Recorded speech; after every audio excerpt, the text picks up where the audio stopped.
Why you gotta do this? Like, why you gotta be like this? Didn't we just fucking say that we didn't want to be the negative, like, channel? And you're just forcing us to make all this negative content? I don't want to be negative. I don't want to be negative either. I want to be positive. We stopped talking about EA because of this reason. Don't be the And now next you're gonna team. be the...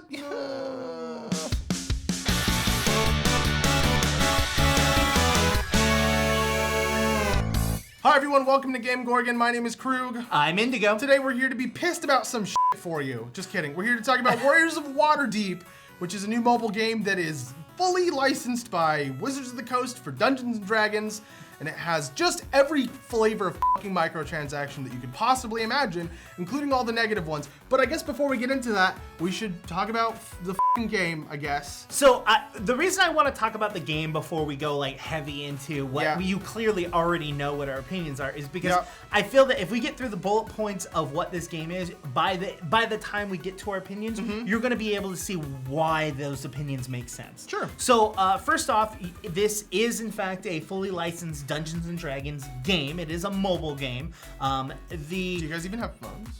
Do you guys not have phones? Yeah, you guys all have phones, right? Wrong company. Sorry. So you're going to start off, you're going to choose a character, and you're going to eventually unlock a total of 8 heroes that you're going to be able to have.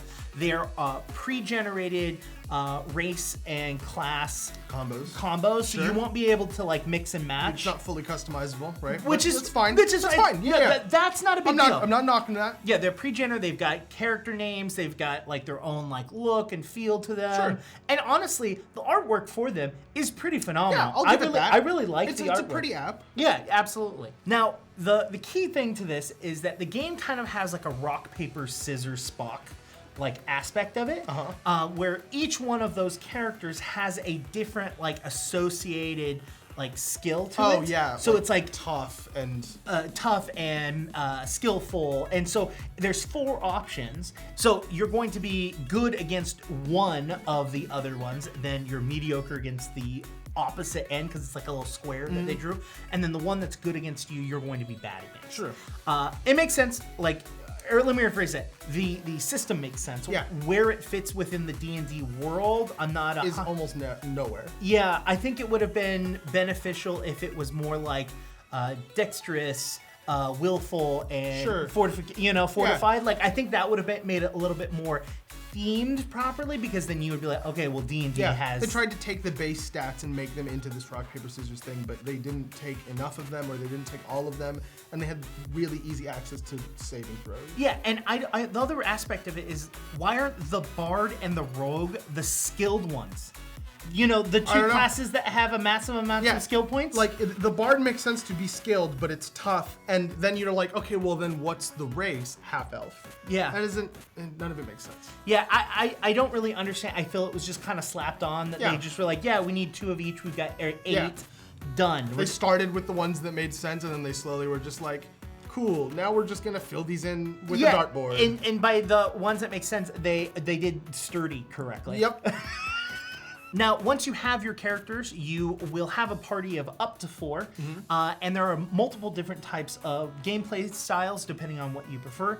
The first one we're going to go over is the PvP, which is called Arena. Now, there's some things I like about it and some things I don't like about it.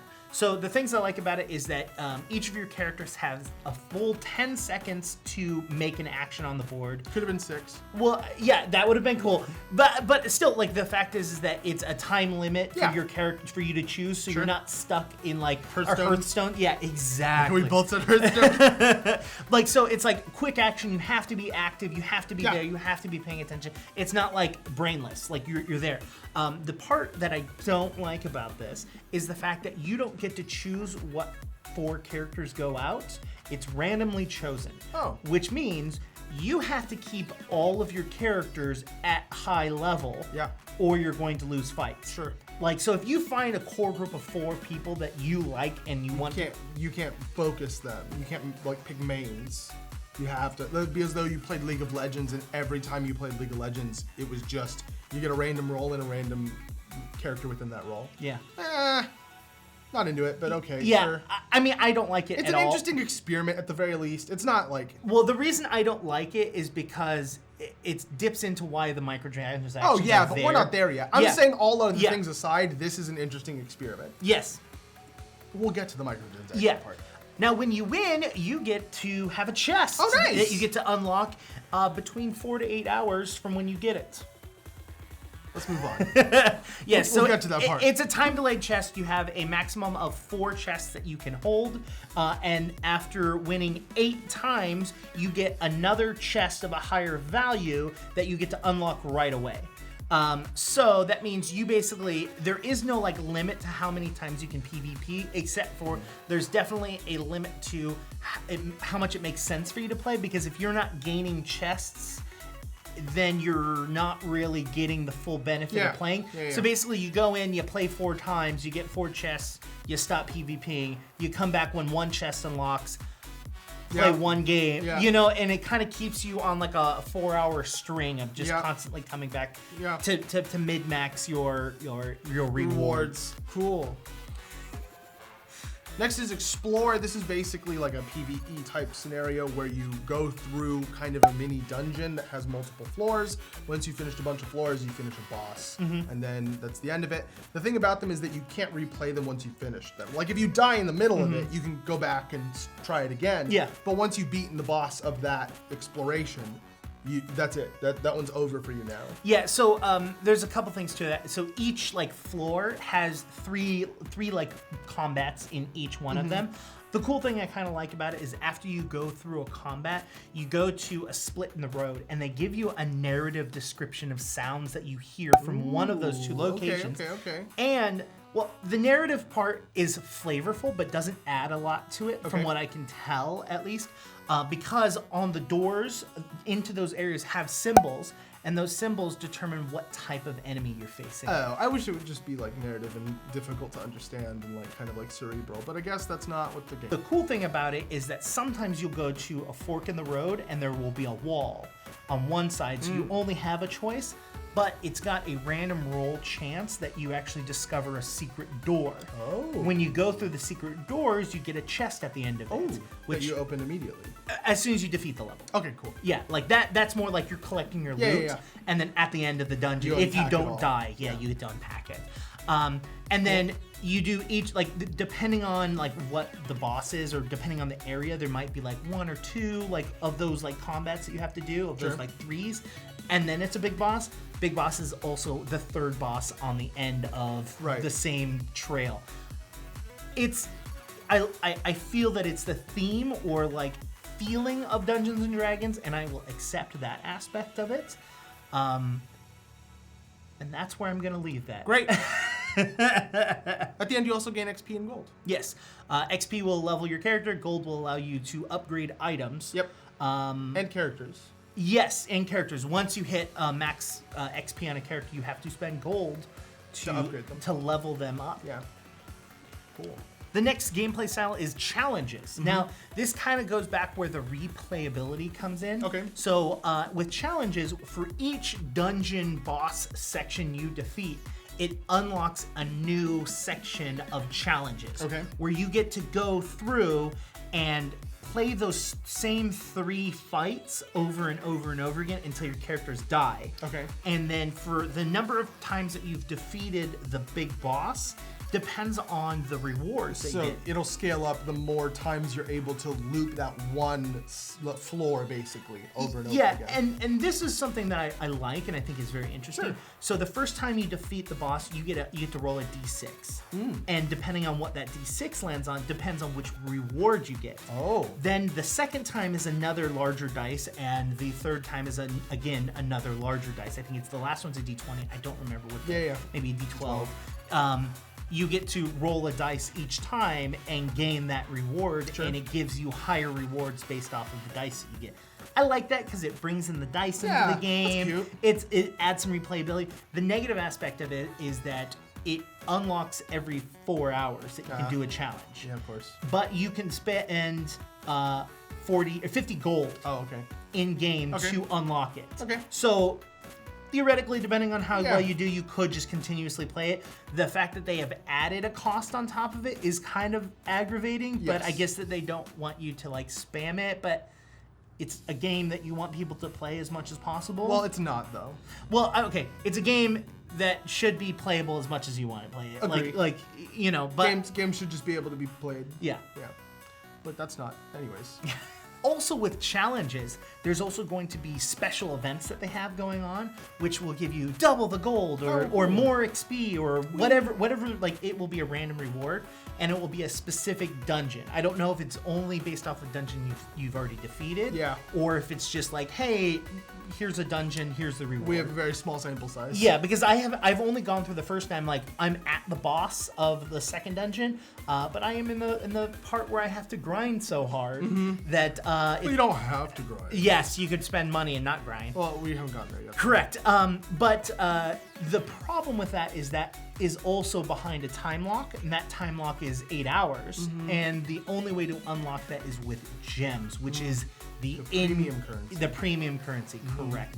That you do gain premium currency in game, but it is very, very minuscule. Do we even have to point that out? Can we just say? I'm just saying. Okay. Here's what I'm gonna say. You gain premium currency in game. You get to choose what 4 characters you're going to play in both Explore and in the challenge section. Yep. The play area is a 4x4 grid. Okay. Your characters usually start on the bottom 4 section. And depending on whether your characters have ranged abilities or close abilities, depends on how far in that 4x4 map works. Yeah. Now, the weird thing about it is that it's not actually both horizontal and vertical when it comes to range. It's just range, right? Yeah, it's just vertical range, but everybody can reach from the far left square to the far right square as long as they're in the correct vertical distance. Correct. Which is weird. It's especially weird looking when you have a melee character like target someone that is 1 square in front of them but 3 squares to the left, and then they run all the way to the left side, and I was like, can't you just run all the way forward instead? It's the same distance, just a different direction. Get with the program here. Even so with the ranged abilities, the fact is that I can hit someone that's 2 spaces forward and 4 spaces, but I can't hit the 1 space behind. No, There's some a squared plus b squared equals c squared shit that needs to Pythagorean happen here, please. But yeah, it's kind of frustrating. I don't like that aspect of it. It's just like, but why even have the 4x4? Because honestly, you just go, cool, I'm just gonna fill my thing with ranged characters, keep them all back, and let them move forward. Yeah. Because the strat of trying to move your character, because movement is only 1 square. So everybody's move speed's 5. Yeah. So you literally cool. I get to go 1 space forward or 4 spaces to horizontally, and so it's kind of aggravating that that works that way. I get it. Now the 4x4 grid does change a little bit. Sometimes there will be traps on the map, or there'll be obstacles in the way, so it reduces how far into the map. Nifty. I actually, you say nifty, and I fucking hate it. Sure. I think it's a nifty concept. I think environmental hazards is a good, I don't think that's ever gonna get played out, but maybe the implementation. The reason I have issues with the implementation of this is that movement as a whole in the game is so frustrating that it's like, cool, by putting 2 boxes, it means that only 2 characters can move forward, which means I've got 2 characters that have to skip their turn while the other 2 people get pummeled. That's fun. Yeah. That's fun. Cool. I like playing that. Yeah. It's very frustrating in that sense. The once it is your turn, you get 3 options. You can move, you can skip your turn, or you can use an ability. You cannot move and use an ability on your turn. It's only one thing. Yeah. Not Dungeons. Yeah, it's also very much not Dungeons and Dragons. And again, I'm saying this isn't Dungeons and Dragons, and I get that this game isn't Dungeons and Dragons, but it'd have been very easy for them to, instead of balancing the game around what they did, which is you get 1 action per turn, let people move and attack on a turn, and then redesign the whole game around that, because that's what Dungeons and Dragons is. I feel like this is a Dungeons and Dragons skin on top of another game, and not a game built to remind Dungeons and Dragons players that Dungeons and Dragons is fun. Or like myself, who plays a lot of kind of what are considered grindy games. Like I play a game called Raid, which is literally a very much reskinned high resolution like Dungeons and Dragons like esque game, where movement isn't taken into the game whatsoever, just abilities. And that same thing could have been done here, and it would have made it feel more like a Dungeons and Dragons game than adding movement to it, and that's kind of like the frustration. How turns go is also very weird. You've got a bar above each character's head, which shows the speed in which they replenish how quickly they go. So like when the bar runs out, it's that thing. Yeah, when it fills up. Oh, when it fills up. When it fills up, it's their turn, and then it empties out. I've seen that done before. I think that's in. It's in Raid. It's in a lot of games. Well, it's also in like PC, like full blown, like $60 titles. Like too. XCOM kind of a thing. Yeah. And which makes sense. I think the way in which you get to go first, or like your character goes first, is based off of a random roll and or your dexterity, because you do have dex stats and stuff like that, but it's never made clear, so it just feels kind of random at times, because it doesn't say, oh, this character got rolled a 12, this one rolled a 20. Like it's just all behind the scenes, and then the bars just go. Yeah, and so it's like sometimes my barbarian goes first, sometimes my warlock goes first, and I'm just like, what? Why? I don't know, but sure. The other aspect of it is the abilities. All of your abilities are based off of what items you're wearing. Right. Which is really weird. Guild Warsy? Yes, very much Guild Wars. Yeah, I didn't even make that connection. Guild Warsy, but like super out of place here. Yes. Like character progression should be the thing that gives you access to do cool stuff, not... I mean, technically getting equipment is character progression, but I don't know. They had to attach some sort of value to the weapons. But here's the thing is that weapons also level up. Sure. So when you find weapon parts of the specific weapon you have, you can upgrade, and it has its own XP bar, and like the higher level it is, the more XP it requires to level up. Then there are your common, your rare, your legendary options for every single item. So that's like headpiece, chest piece, legs, and weapon. Right? And so each one of them has their like a 3 set of items that each have their own abilities, and then each one of them has its own level up. And then your XP that you're gaining in the game goes towards your character's XP, but so does upgrading an item goes to XP for your character. And here's the kicker, is you get more XP from leveling up an item than you do from going through a dungeon and getting XP. Of course. So what it's doing is you have to pay gold to upgrade an item. Right. And then you have to pay gold to upgrade your character.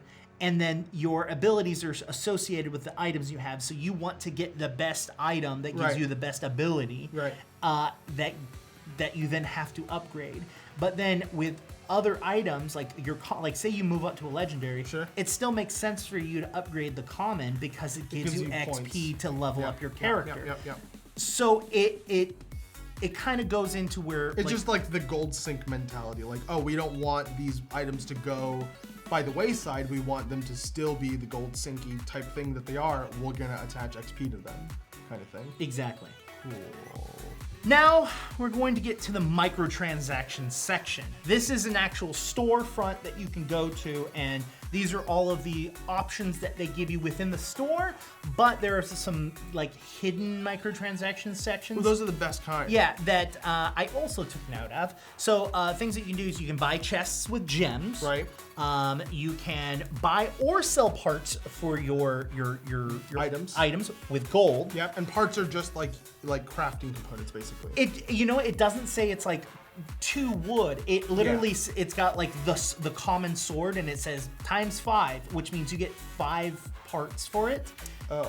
And so upgrading your sword may take 10. Oh, sure. Okay, because it doesn't say you need 10 wood. It just says 10. Yeah. So it will say, here's a sword ×5. It means you get 5 sword parts. Okay. I don't, Sure. I don't understand that aspect, or like it's not meant to be understood. Yeah. But you can sell items, okay, which again don't make sense, because you need to buy and upgrade those items so you can level your character, and you need to level your character to turn around and defeat more bosses and enemies. And so get more items. The selling aspect doesn't. It sounds like more of a sink, because you're not going to get as much as it would cost to buy. It's probably there for people to mistakenly sell things. Yes. If I'm really close to getting this legendary, I'm just like 2 gold Oh, away. sure, Like sure. there's Onesie-twosie situations. Yeah.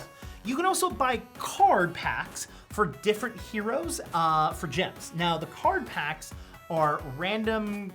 They're just basically chests, but themed with cards. Right. And look like the Magic the Gathering foil packs. Of course. But there's specific items for a specific hero. Okay. So it you might can actually target a specific hero. Yeah, if you're like, oh, this hero's really weak, Yeah. I really need to upgrade them because my PvP game has been dropping since I gained a new hero that's level 1 Yeah. and all my other characters are level 20, you know? It's almost Yeah, it's almost as done on purpose. Those are going to be gems as well. Okay, of course.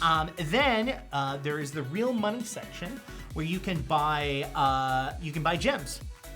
Cool. Now, here's the fun part. Whoa, there's more?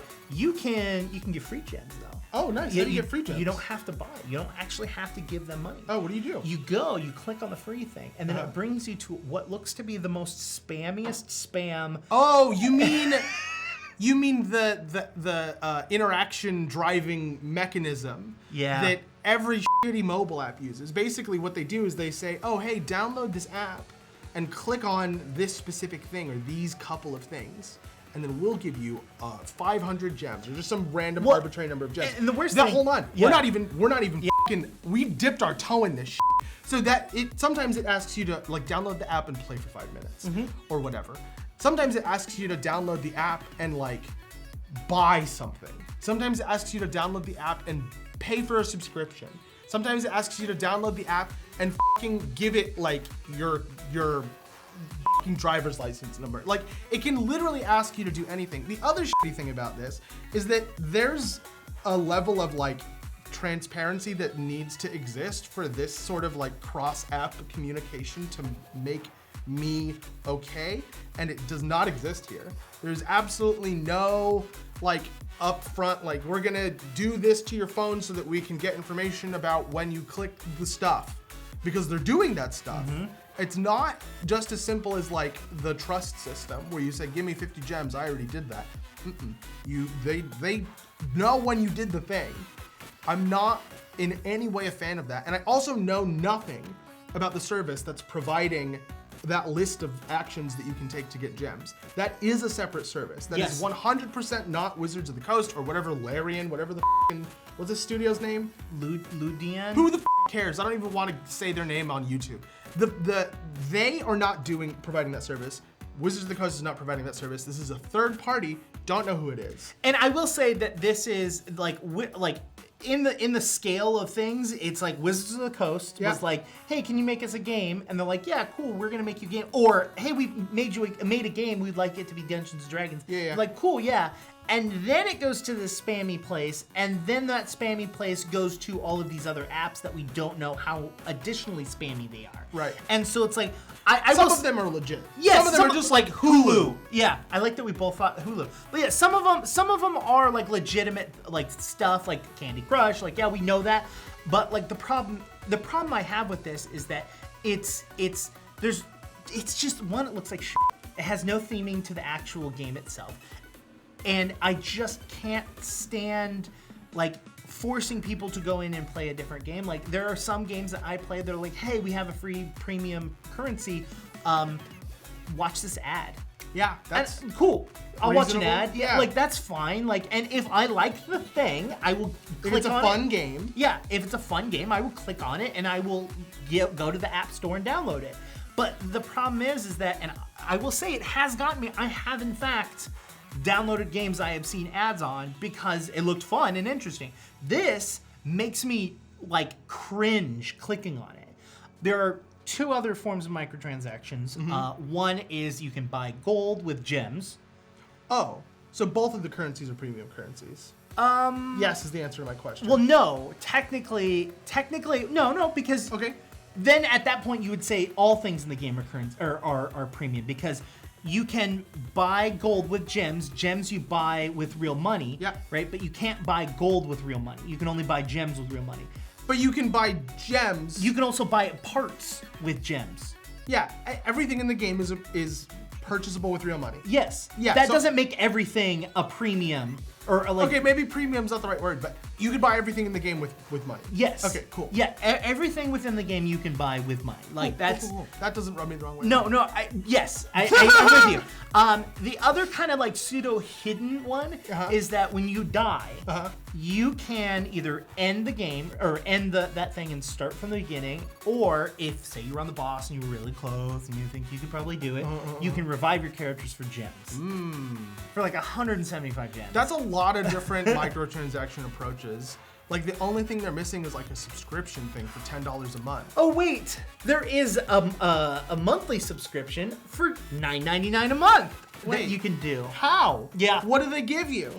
They give you, I think they reduce the timer in which it costs you. This is made up, I don't know, because I refuse to actually click on and go through it. I have read some forums of like whether people thought it was legit, like worth it or not. Yeah. And they were like, the game becomes easy mode once you pay for the subscription and it doesn't make sense to play. And then without it makes the game so fucking grindy that it's worthless playing. Okay, so here's what I think about D&D. My thing about D&D is that you don't need a computer to play it. You don't need like a fucking 4K 144 hertz refresh rate monitor.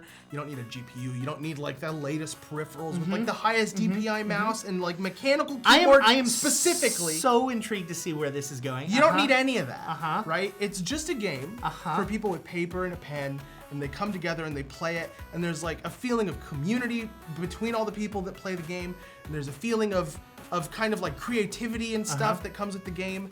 And I think that licensing that IP to this pile of actual garbage is so incredibly, one, predatory, because you're telling me as somebody who enjoys role-playing games and who does enjoy Dungeons and Dragons.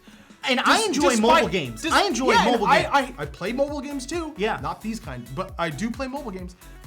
You're telling me that I'm going to enjoy this like I'm going to enjoy D&D. Yes, you never explicitly said that, but you fucking know that's what you said. You're saying, hey, you like Dungeons and Dragons? You're gonna like this because this is a Dungeons and Dragons thing. Because There's we no can't, other reason to license it that way. We can't always meet up together and play Dungeons and Dragons. Maybe I'll get my itch by playing a mobile game. You will not. You won't. No. Paid for it, so I don't know. Well, okay, let me tell you some of the things I do know you get with the subscription. Sure. So you do get Your sucked. Nope. You get additional rewards on some dungeons that you've gone through. It randomly will pop up and say, oh, this is the reward you could have gotten. Do you want to subscribe and get this reward? I don't know how often it happens. I don't know if it happens every time, but like it gets advertised to you every X amount of times. You get additional chests. I think you also get additional gold like amounts, stuff like that. Yeah. Past that, I'm not sure because the advertisement or like the explanation of what you get is just more like you get more shit, and you're just like, but what? Like, what's the increment of stuff that I get? So I had to go onto forums to figure out like other people that have in fact subscribed. What do you get out of this? And the response I got was like, Don't. Well, no, they got like people like, I play this game, I have the monthly subscription for this, and like the game is just like, I don't have to think anymore, it's dumb, like whatever. And they're like, when I stopped subbing, it became so grindy, it wasn't worth playing. And so it's just like, okay, it's not a game. It's not a game. No, it's a money taker. You said something I found funny and I said the word funny. The fun part of a game should not be whether or not you're paying for it. If you have a game and you would like to charge people money for it, that's totally fine. You can charge people money to play your game, but it's the way that this is being implemented in the like literally Vegas style, the Las Vegas style of like everything's a Skinner box. Everything is like last second. Everything is pushing you towards buying because if you don't buy, it's gonna happen in 8 hours. But if you buy, it's gonna happen now. It's literally like your base human desire for like immediate reward and for like the being able to get to the last room because you've already invested so much time in the first part of the dungeon. You want to beat the last room too. There's so much fucking manipulative shit here. Well, and not only that, we didn't mention this, but in the buy and sell section and the card section where you can buy with microtransactions, it's actually a rotating group of things that you can either buy or sell. Yeah, what's that called? FOMO, fear of missing out. Yeah. So if you don't buy the thing, it's going away, and we're not going to tell you when it's coming back. Yeah, so you're like, oh man, I really need like 3 more swords, Yeah. and it would be really great if I could get it so that I can upgrade my bar. And you'll notice that Anthem did that. And Yes. Anthem has its fair share of problems. But we didn't complain about that for Anthem because it was an awesome game. Like, sure, fear of missing out the cosmetics. Fine, this game's great. well, Like, and that was it like its only form of microtransactions. Yeah. Like that's, By the way, just for the record, Anthem sucks now. I don't know. I want to try the new Cataclysm, see if it's any fun. It's not going to be. But the issue isn't that they had one form of bad microtransaction. They literally have all the forms of bad microtransaction. Yeah. I don't mind. Like the last time we talked about microtransactions, you and I disagreed on stuff about like The gating stuff. the time gating stuff. It's like, okay, I get it. Whatever. You're time gating a thing. That's fine. Oh, you're pushing people to spend gems, which you can spend gems to unlock those time gated chests Of course right you can. away. That goes without saying. But the thing is that it's fine if that's the form of it, and that's the only form of it. Yeah, it's but if it's literally time gating, FOMO, there's just so many I can't even think about. A monthly subscription, like it's a monthly subscription for a mobile game that actually has an ending to it. So I'm confused of why. Please take this game and delete it, and then never do that to my Dungeons and Dragons again. I mean, I'm sure that there's gonna be people out there that love this game. I'm sure there's people that's gonna, and I'm not saying that you love it because it's Dungeons and Dragons and only because it's Dungeons and Dragons. Some people just enjoy this type of game, and I understand that, and I get it. I'm glad that you enjoy this game. The problem I have with you enjoying this game is the fact that it literally ruins a lot of other gameplay outside. Because the thing is that it's a disease in the industry, and the Yeah. more people that buy into stuff like this, the worse it gets across the rest of the industry as a whole. And I don't want to use the slippery slope argument, but I'm going to because that's what people do when they say I don't want to do this thing. By doing this and making it an acceptable thing Yeah. within the industry, it means that other people then can do this, and then more and more people can do this, Yeah. and then it becomes the norm, and then everyone And just even goes, worse with yeah, Dungeons and cool. Dragons, because it's like, oh, this IP is very popular. We also have a popular IP. Let's make a game like this. So it's just gonna like become this rampant, probably bubble of like, oh, like we're gonna have an Avengers mobile game that's gonna be exactly like this. And we're gonna have a fucking like Breaking Bad mobile game that's just every IP that has been just like a boop success is just gonna have a shit mobile game like this. And that is instead of spending that money developing something nifty. I'd play the shit out of a Breaking Bad like computer game. That'd be sick. Dude that I had a what I felt was like a 2-day argument about microtransactions and why it's not okay for microtransactions to be on children's games. Yeah. Microtransactions in themselves are fine. That's not the issue. Just throwing that one out there. Hey, let us know what you thought of the video. If you liked it, hit the like button. If you didn't like it, also hit the like button. and then hit the subscribe button. Head down to the comments and tell us. Tell us what you think. Do you think that we're overreacting on the amount of microtransactions? Do you think that this game is worth the time and effort? Do you think this game does Dungeons and Dragons any sort of justice? Ooh, and while you're down there and you've already hit the like and the subscribe button because we've already told you that, and I swear I was paying attention, go over to Twitter and talk to me about this. I would actually love to have a Twitter conversation about this. So hit me up on Twitter at IndigoQT. You can talk to me on Twitter at CrewQT. If you talk to me about this on Twitter, I'm gonna all caps you. What if they agree with you? I'm gonna all caps and say, yeah, baby. You can talk to both of us about this on all of these following social medias. I speak for a living, people. You make a living off this? No, not off of this. I just speak. I have to speak for my living. oh.